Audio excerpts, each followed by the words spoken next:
get more sleep get more sleep ណាយ៉ាចំណុចទី7ដូចជាស្រួលដែរបាទគួរតែយើងផ្ដោតអារម្មណ៍ទៅលើពេលវេលាយើងគេងឲ្យបានគ្រប់គ្រាន់ណាគេងឲ្យបានគ្រប់គ្រាន់ការងាររបស់យើងចំណេះដឹងរបស់យើងក៏ទទួលបានជោគជ័យដែរទទួលបានផ្លែផ្កាដែរអីខ្លះថាអី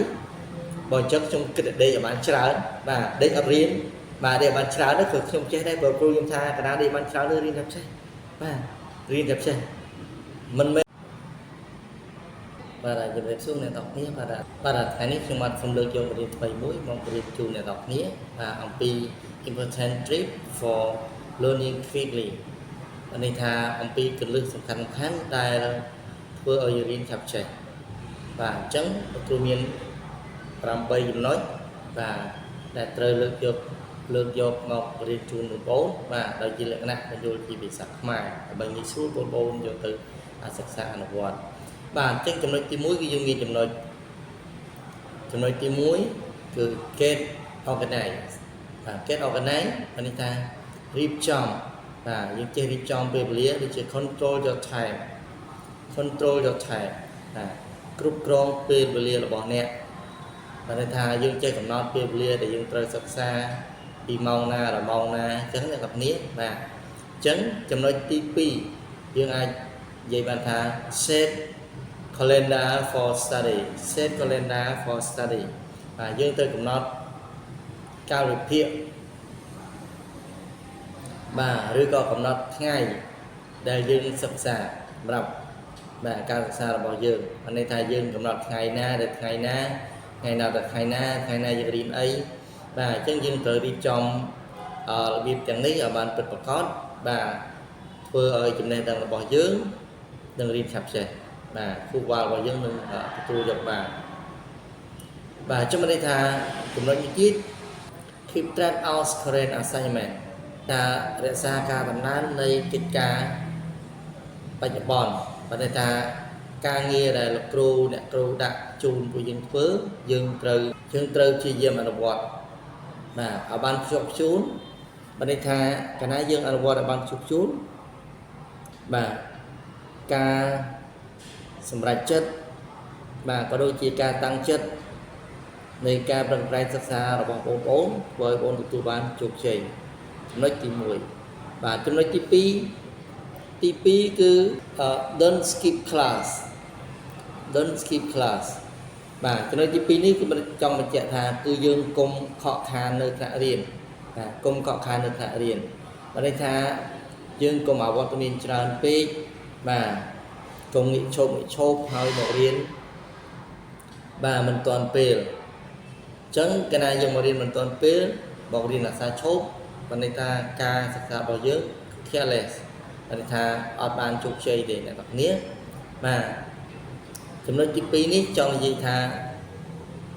ឲ្យបងប្អូនព្យាយាមមករៀនឲ្យបានទៀងទាត់ណាអ្នកគ្នាឲ្យបានទៀងទាត់ចំណុចទី3បាទ take note បាទនេះយើងត្រូវតែកត់ចំណាំបាទអញ្ចឹងចំណុចទី3នេះយើងត្រូវ take note ណាបាទ take note បាទកត់ចំណាំនៅលើខ្លឹមសារដែលលោកគ្រូអ្នកគ្រូពន្យល់អូនបាទដែលលោកគ្រូអ្នកគ្រូពន្យល់អូនព្យាយាម take note កត់ចំណាំ pay attention to your teacher បាទអញ្ចឹងត្រូវកត់ចំណាំយកចិត្តទុកដាក់ទៅលោកគ្រូអ្នកដែលបង្រៀនអ្នកបាទកត់ចំណាំអ្វីទៅហៅថាកត់ចំណាំយើងកត់ចំណាំលើរពាក្យគោលពាក្យសំខាន់ពាក្យណាដែលយើងគិតថាសំខាន់គឺយើងកត់ note take note អូខេហើយ take note នេះធ្វើយើងចងចាំបានច្រើននេះបាទទី1ធ្វើឲ្យការចងចាំរបស់យើងនេះ memory របស់យើងនេះគឺទទួលបានបាទការចងចាំយូរកន្លែងយើង note ណាបើយើងគ្រាន់តែមើលទេយើងបាន take note ទេអត់បានកត់ចំណាំទេអានឹងការសិក្សារបស់យើងវាឆាប់ភ្លេចបាទឆាប់ភ្លេចអញ្ចឹងវាយកបទពិសោធន៍របស់លោកគ្រូគឺពេលដែលគេបញ្ចូលពាក្យដែលសំខាន់ចំណុចដែលសំខាន់គឺយើងព្យាយាម note ក្នុងសភៅយើងកុំខ្លាចថាអូសភៅខ្ញុំទៅវិញកង្វាងផ្សេងល្អផ្សេងមើលទៅញ៉ៃអត់ ពេលlàគ្រូបញ្យល់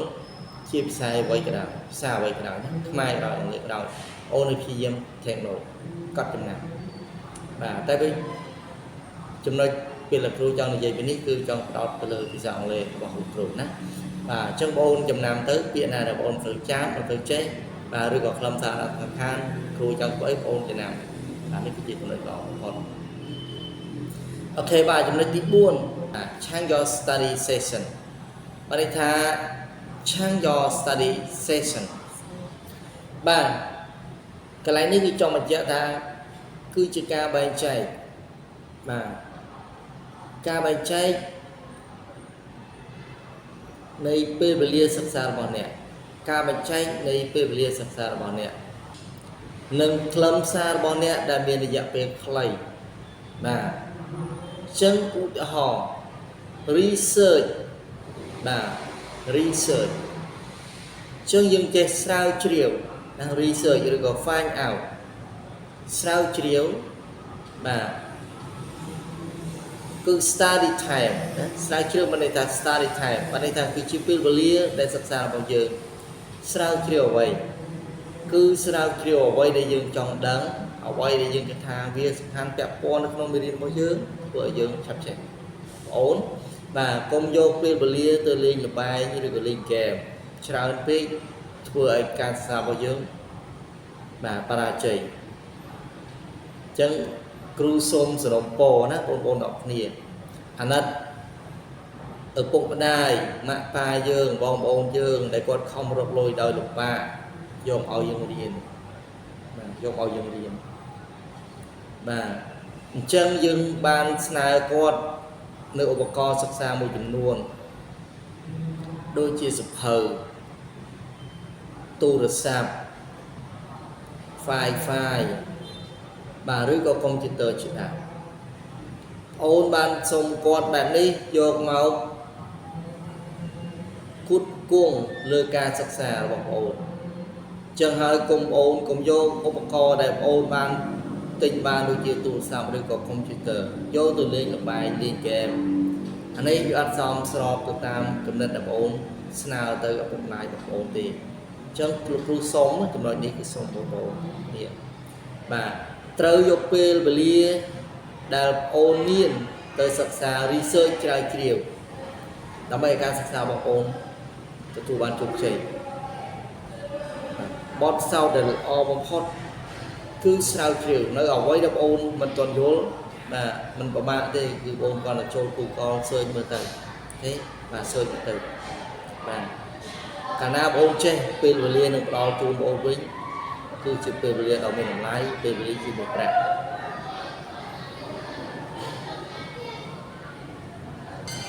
អូខេចំណុចបន្ទាប់គឺជា practice បាទ practice បានន័យថាការអនុវត្តអូខេការអនុវត្ត is much more effective way to learn បាទបានន័យថាគឺជាវិធីដែលមានប្រសិទ្ធភាពនៅក្នុងការរៀនបានន័យថាកាលណាបងអូនរៀនហើយអូនមិនបានអនុវត្តទេការរៀនរបស់អូនក៏គ្មានប្រសិទ្ធភាពដែរដូចឧទាហរណ៍ពេលដែលបងអូនរៀនហើយគ្រូដាក់លំហាត់ជូនអូនអត់បានប្រឹងធ្វើអូនមិនយល់មេរៀនមិន research បាទមិនមើលបន្ថែមអញ្ចឹងគឺបងអត់បានជោគជ័យទេអត់មានប្រសិទ្ធភាពទេអញ្ចឹងហើយ practice គឺមានការអនុវត្តសំខាន់បាទបងធ្វើលំហាត់ទៅបាទបងនឹងយល់បាន2ដងបាយ3ដង4ដងបាទចាំបានច្រើនចំណុចដែលបងមិនចាំតិចតួចគឺងាយស្រួលបំផុតពេលណាដែលពិបាកចំណុចពិបាកអូនយកចំណុចទាំងនេះយកទៅសួរគ្រូរបស់អ្នកបាទអានេះចំណុចដែលបងអនុវត្តអញ្ចឹងបង make sure yourself បងទៅច្បាស់ខ្លួនឯងអ្វីដែលបងមិនសូវយល់បាទអូននឹងព្យាយាមដោះស្រាយឬក៏រកដំណោះស្រាយបាទអញ្ចឹងហើយចំណុចដែលបងនៅតែមិនយល់នេះគឺបងយកមកសួរសំណួរដល់លោកគ្រូរបស់អ្នកឲ្យគាត់ជួយដោះស្រាយអានេះគឺជាចំណុចដ៏ល្អបំផុតណាបងប្អូនបាទអញ្ចឹងសរុបសេចក្តីមកគឺ Change your study session លោកគ្រូលើកពីចំណុចធំមកបរៀនជូនបងទី1គឺ research បានន័យថាស្រាវជ្រាវបាទគឺយើងទៅកំណត់ពេលវេលាដែលយើងស្រាវជ្រាវផងដែរបាទយើងកុំឲ្យពេលវេលាហ្នឹងយូរពេកឬក៏ខ្លីពេកយើងមើលមិនសមរម្យ if possible បាទអាចធ្វើទៅបានអូខេបាទ study time គេហៅថា study time ណាបាទទី2គឺ practice ហ្នឹងហើយព្រឹកវឹកហាត់ធ្វើផ្សេងដែលលោកគ្រូអ្នកគ្រូដាក់យើងធ្វើបាទអញ្ចឹងទី5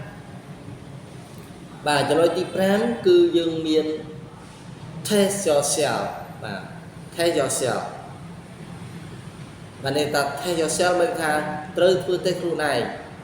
ធ្វើតេស្តខ្លួនឯងសមត្ថភាពខ្លួនឯងធ្វើបានអ្វីខ្លះមិនធ្វើបានអ្វីខ្លះអូខេអញ្ចឹងចំណុចនេះគឺបងអូនជាយាមធ្វើតេស្តខ្លួនឯងសមត្ថភាពរៀនសរសេរបាទរៀនធ្វើលំហាត់បាទ hand now exam ផ្សេងបាទអូនរៀនកំណត់ខ្លួនឯងតើបងអូនរៀនធ្វើបានប្រមាណភាគរយហេបានប្រមាណភាគរយអញ្ចឹងបើការងាររបស់បងប្អូនធ្វើបាន60 70 80%ធ្វើបងប្អូនទទួលបានជោគជ័យហើយអាចទទួលបានជោគជ័យហើយបាទអានេះគឺចំណុចដែលយើង take yourself បាទប៉ុន្តែបងប្អូនខ្ជិលធ្វើតេស្តខ្លួនឯងបាទចេះបណ្ណាប៉ុន្តែអត់ខ្វល់យកពេលវេលាលេងល្បែងផ្សេងអាហ្នឹងគឺបងប្អូនមិនដឹងថាមិនអាចកំណត់ខ្លួនឯងថាខ្លួនឯងកំពុងតែឈានដល់ចំណុចណាទេបាទចំណុចទី2គឺយើងធ្វើតេស្តតាមលក្ខណៈជាប្រចាំខែឬក៏ប្រចាំសប្តាហ៍របស់លោកគ្រូអ្នកគ្រូបងប្អូនជាខ្លឹងតែគ្រូថាពេលដែលបងប្អូនធ្វើតេស្ត handout exam ដែលលោកគ្រូអ្នកគ្រូដាក់ជូនបងប្អូនធ្វើបានប្រមាណភាគរយហើយបងអូនធ្វើដោយខ្លួនឯងទាំងអស់ឬក៏បងអូនជាតែងាកមើលគេហើយបងអូនថាខ្លួនឯងចេះអញ្ចឹងបងប្អូនធ្វើតែខ្លួនឯងនេះគ្រូចង់បញ្ជាក់ថាអូនត្រូវបងប្អូនត្រូវប្រឹងប្រែងធ្វើដោយខ្លួនឯងឧទាហរណ៍បន្ទុក100អូនធ្វើខ្លួនឯងត្រូវបាន70 50អានេះយើងអាចស្មានបាទស្មាន limit កំណត់ខ្លួនឯងបានហើយតែបងអូននៅខ្វះប្រហែល100ទៀតអញ្ចឹងបងប្រឹងបន្តទៀតក៏តែបើធ្វើពេលណាបងប្អូនចម្លងគេធ្វើពេលណាក៏ចម្លងគេលួចមើលគេស៊ូគេអាហ្នឹងវាមិនអាច test yourself បានទេស្ទង់ខ្លួនឯងយ៉ាងម៉េចបើយើងមើលគេហ្នឹងឬក៏យើងអាចដាក់កំណត់ខ្លួនឯងបានថាយើងអត់ចេះរហូតបើយើងអត់ចេះរហូតតើបងប្អូនត្រូវធ្វើម៉េចមិនមែនអត់ចេះរហូតថាគ្រូក្បាលយើងនេះអត់ចង់ចាំយើងអត់ខំប្រឹងរៀន no គ្រូក្បាល3ខាំដូចគ្នាទេបងប្អូនប៉ុន្តែបើយើងគិតថាជាយើងរៀនយកពេលវេលាដ៏មានតម្លៃរៀនយ៉ាងហោចណាស់ក៏បងប្អូនថ្ងៃនេះបងប្អូនចេះបាន5ពាក្យថ្ងៃក្រោយបងប្អូនចេះបាន3ពាក្យបូកចូលគ្នាសំយូរបងប្អូនចេះបានរាប់ម៉ឺនពាក្យជាងកាលណាបងប្អូនចេះកើនឡើងចំណេះរបស់បងប្អូនបាទក៏កើនឡើងតាមនឹងដែរណាបាទចឹងគ្រូសូមអរគុណដែលបងប្អូនដែលព្យាយាមមើលវីដេអូមួយនេះដោយសារគ្រូដកត្រង់ចំណុចសំខាន់មករៀនជូនបងប្អូនបាទចំណុចទី6បាទគឺ change the way you practice គឺផ្លាស់ប្ដូរបាទវិធីដែលអ្នកអនុវត្តអញ្ចឹងបានន័យថាគឺ don't do the same exercises a lot យើងកុំធ្វើលំហាត់ដដែលច្រើនពេកអញ្ចឹងមកលំហាត់ដដែលលំហាត់ទី1ប្រភេទទី1ប្រភេទទី2 present simple អូនចេះហើយអញ្ចឹងបងជាយាមធ្វើលំហាត់ផ្សេងទៀតបើរៀនដល់ចេះខ្វះទេបងមិនមែនមានតែរៀន present simple ឬក៏ past simple ទេយើងមានលំដាប់លំអោនអញ្ចឹងលំហាត់ទាំងឡាយមានច្រើនប្រភេទមានប្រភេទ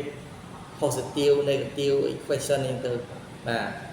មានប្រភេទ quiz ប្រភេទ multiple choice មានប្រភេទ quiz ABC ចឹងទៅ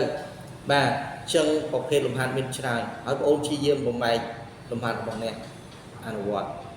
កុំធ្វើដល់ថ្ងៃណាអូយខ្ញុំចេះតែ present simple ខ្ញុំចេះហើយគ្រូខ្ញុំអត់ចង់រៀនតទៅមិនមែនមានតែប៉ុណ្្នឹងទេណាបងប្អូនបាទអញ្ចឹងគឺចំណុចនេះគឺជាចំណុចសំខាន់ដែរបាទ គឺយើងផ្លាស់ប្ដូរការអនុវត្តហ្នឹងឲ្យមានច្រើន style បាទច្រើនរបៀបណាកុំប្រើតែមួយរបៀបបាទអញ្ចឹងкогдаយើងផ្លាស់ប្ដូរទៅធ្វើឲ្យចំណេះដឹងរបស់យើងនេះអូខេវារីកចម្រើន to get up អូខេបាទចំណុចទី7 get more sleep ណាយ៉ាចំណុចទី7ហ្នឹងដូចជាស្រួលដែរបាទគួរតែយើងផ្ដោតអារម្មណ៍ទៅលើពេលវេលាយើងគេងឲ្យបានគ្រប់គ្រាន់ណាគេងឲ្យបានគ្រប់គ្រាន់ការងាររបស់យើងចំណេះដឹងរបស់យើងក៏ទទួលបានជោគជ័យដែរទទួលបានផ្លែផ្កាដែរអីខ្លះថាអីបើអញ្ចឹងខ្ញុំគិតដេកឲ្យបានច្រើនបាទដេកអត់រៀនបាទដេកបានច្រើនហ្នឹងក៏ខ្ញុំចេះដែរបើគ្រូខ្ញុំថាកណ្ដាលដេកបានច្រើនទៅរៀនតែចេះបាទរៀនតែចេះមិនមែនប៉ុណ្្នឹងណាបងអូនចង់ថាបើសិនជាពេលវេលាបងអូនគេតម្រូវបងអូនដេក12ម៉ោងឬក៏ដេក8ម៉ោងក្នុងមួយយប់បងអូនលេងពេលដេកឲ្យបានគ្រប់គ្រាន់បែបហ្នឹងណាមិនមែនចង់ថាបងអូនលេងហ្គេមដល់ម៉ោង1ម៉ោង2ហើយបងអូនដេកបានតែ3ម៉ោង2ម៉ោងទេអញ្ចឹងហើយតមកបងអូនប្រឹងក្រោកមករៀនប្រឹងទាំ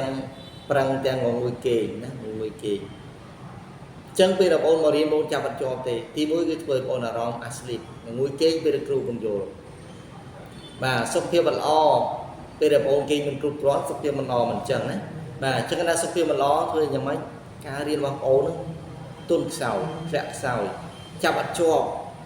បាទអត់ចង់រៀនគ្រូបញ្យល់អត់ចង់ស្ដាប់បាទអញ្ចឹងបានថាគេងគ្រប់គ្រាន់គឺគេង8ម៉ោងឬក៏7ម៉ោងឬក៏10ម៉ោងទៅតាមពេលវេលាដែលយើងគេថាសមរម្យសម្រាប់យើងបាទធ្វើឲ្យ memory របស់យើងនេះ memory គឺរបស់យើងគឺចងចាំ remember for a long term បាទរងគឺចងចាំបានរយៈពេលយូរបាទអញ្ចឹងкогдаយើងគូក្បាលល្អយើងគេគ្រប់គ្រាន់ចំណេះដឹងរបស់យើងពេលយើងមករៀនស្រូបចំណេះដឹងពីគ្រូអ្នកគ្រូនៅក្នុងថ្នាក់រៀនធ្វើឲ្យយើងទទួលបានផ្លែផ្កាណាផ្លែផ្កាអានេះចង់និយាយបានអញ្ចឹងណាអ្នកនរគ្នាមិនថាខ្ញុំគេងអីបាទខ្ញុំគេងអីខ្ញុំអត់មករៀនទេខ្ញុំគេងគ្រប់គ្រាន់គ្រូខ្ញុំថាខ្ញុំគេងគ្រប់គ្រាន់ទៅប្រាប់ចំណុចនេះទៅមកប៉ាមិនអញ្ចឹងណាបងប្អូនទាំងអស់គ្នាបាទអញ្ចឹងគ្រូសូមបញ្ជាក់ឡើងនេះបាទចឹងមកឲ្យខាតពេលបាទគ្រូសូមចំណុចចុងក្រោយទៀតគឺ build on things you know អូខេ build on things you know បានន័យថាត្រូវបង្កើតលើអ្វីដែលអ្នកដឹងបាទបង្កើតលើអ្វីដែលអ្នកដឹងបាទបានន័យថា relative something new to something you are familiar is called associative learning បាទបានន័យថាការតាក់ទងអ្វីដែលធ្វើទៅនឹងអ្វីមួយដែលអ្នកធ្លាប់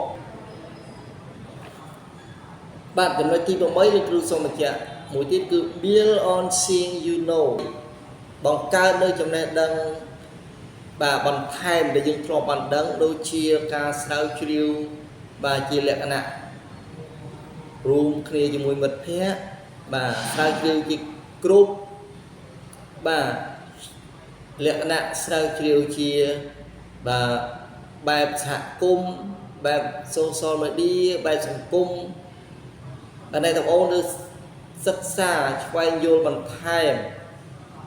បាទទៅលើអ្វីនៅជុំវិញខ្លួនយើង currency បាទជុំវិញខ្លួនយើងថ្មីបាទអានេះគឺជាចំណុចដែលចង់ថា build on seeing you know អញ្ចឹងкогдаយើងស្រាវជ្រាវបានច្រើនបាទច្រើនការឡើងធ្វើឲ្យការសិក្សាបងប្អូនបាទយ៉ាងម៉េចបាទចំណុចនេះធ្វើឲ្យការសិក្សាបងប្អូនគឺបានន័យថាដូចជាដឹងនៅពិភពលោកទាំងមូលអញ្ចឹងគណៈបងស្រាវជ្រាវទៅបងប្អូនដឹងលាតដណ្ដើមទៅលើសង្គមបច្ចុប្បន្នយ៉ាងម៉េចបាទបូកផ្សំរួមគ្នានឹងចំណេះដឹងដែលបងបានពីថ្នាក់រៀនទៅគឺធ្វើឲ្យបងបានហៅថា build seeing you know ណាបាទបង្កើនចំណេះដឹងបាទបង្កើនចំណេះដឹងឬក៏បង្កើតចំណេះដឹងបន្ថែមពីយើងបាទបង្កើតបែបស្រាវជ្រាវបែបហ្នឹងណាអញ្ចឹងគឺយើងស្រាវជ្រាវបែបដូចជាយើង search information from TV ឬក៏ watch TV បាទ search other websites that you know បាទអញ្ចឹងយើង search គ្រប់ទាំងអស់បាទនៅលើសកលលោកមិនខ្វះទេបងប្អូនដោយសារបងប្អូនចូលទៅ Google ទៅបាទឬក៏បងស្រាវជ្រាវថាលក្ខណៈថាបើសិនជាបងគាត់ដឹងថាបែបជ្រៅទេគឺបងរបៀប build on scene you know នោះគឺយើងអាចសួរគ្នាតាមរយៈមិត្តភ័ក្តិតាម TikTok តាម Facebook បាទរៀនភាសាតាមនឹងបាទស្រាវជ្រាវចំណេះដឹងក្នុងថ្នាក់រៀនផ្លាស់ប្ដូរយោបល់គ្នាបាទចំណេះដឹងថ្មីថ្មីក៏ដូចជាចំណេះដឹងនៅគ្រូអ្នកគ្រូឲ្យហ្នឹងអានេះគឺហៅចំណុចទាំងអស់ហ្នឹងហើយណាចំណុចទី8ហ្នឹងគឺ build on scene you know បាទអញ្ចឹងស្របសេចក្តីវិញគឺយើងមានបាទមេរៀនដែលយើងត្រូវមករៀនចូលស្របសេចក្តីវិញគឺយើងមានបាទមេរៀនដែលយើងរៀនជូនបងប្អូនថ្ងៃនេះគឺយើងមានបាទ8ចំណុចបាទដែលធ្វើឲ្យបងប្អូនបាទចេះបាទឬក៏ជាគន្លឹះសំខាន់ៗដែលធ្វើឲ្យបងប្អូនចាប់ចេះបាទគឺមាន8ចំណុចហ្នឹង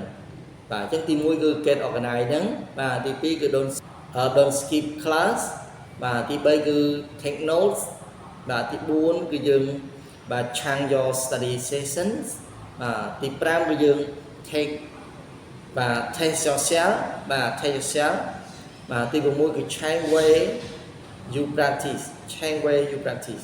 នៅទី7គឺ get more sleep បាទ get more sleep បាទចំណុចទី8នេះគឺយើងដឹងហើយគឺបាទ build on thing you know បាទអញ្ចឹងមេរៀននេះគឺសរុបសេចក្តីមកគឺជាមេរៀនដែលគ្រូចង់បញ្យល់បងប្អូនបាទពីចំណេះអារម្មណ៍ផ្លែកៗបាទដែលបងប្អូនបានសិក្សាបាទដើម្បីបន្ធូរអារម្មណ៍ថាបងប្អូនតើធ្វើរៀនធ្វើម៉េចដើម្បីឲ្យចាប់ចេះបាទខ្ញុំមិនដឹងថារៀនធ្វើម៉េចទេអញ្ចឹងលោកគ្រូមានចំណុចចំណេះដឹងមួយនេះយកមកចែករំលែកជូនបងប្អូនបាទជូនអាណាព្យាបាលម៉ាក់ប៉ាបងប្អូនដែលចង់ឲ្យកូនចេះបាទអាចមើលមេរៀនមួយនេះហើយយកក្តារទឿនគាត់ឬក៏បងប្អូនអាចយកចំណុចដែលលោកគ្រូបានបញ្យល់នេះយកទៅសិក្សានៅវត្តសង្ឃឹមថាបងប្អូននឹងចេះបានច្រើនបាទអញ្ចឹងមេរៀននេះគឺសូមអរគុណបងប្អូនដែលព្យាយាមបាទស្ដាប់បាទគ្រូបញ្យល់នៅខ្លឹមសារបាទសំខាន់ៗដែលធ្វើបងប្អូនរៀនឆាប់ចេះនេះគឺបានបញ្ចប់ហើយសូមអរគុណបងប្អូនដែលតាមដានមេរៀនរបស់គ្រូតាំងពីដើមរហូតដល់ចប់ចំណុចខុសឆ្គងបាទលោកគ្រូសូមអធិស្ឋានផងដែរដោយសារការដកស្រង់នេះគឺមិនបានលម្អិតទាំងអស់នោះទេគាត់បានយកចំណុចសំខាន់ៗយកមកប្រៀនជូនបងប្អូនអញ្ចឹងសង្ឃឹមថាការបកស្រាយគាត់ច្រឡំត្រង់ចំណុចណាមួយសូមបងប្អូនឬក៏ពុកម៉ែបងប្អូនអស់មេត្តាបាទលើកលែងទោសឬក៏អភ័យទោសជូនខ្ញុំបានផងបាទអញ្ចឹងខ្ញុំសូមរៀបដបសូមទោសនិងជូនពរឲ្យពុកម៉ែបងប្អូននិងបងប្អូនទាំងអស់គ្នាទៅណាមកណាជួបតែសេចក្តីសុខសេចក្តីចម្រើនសុខសប្បាយប្រកបដោយភាពបបររុងរឿងនៅក្រុមគ្រួសាររបស់បងប្អូនគ្រប់គ្នាគ្រប់បាន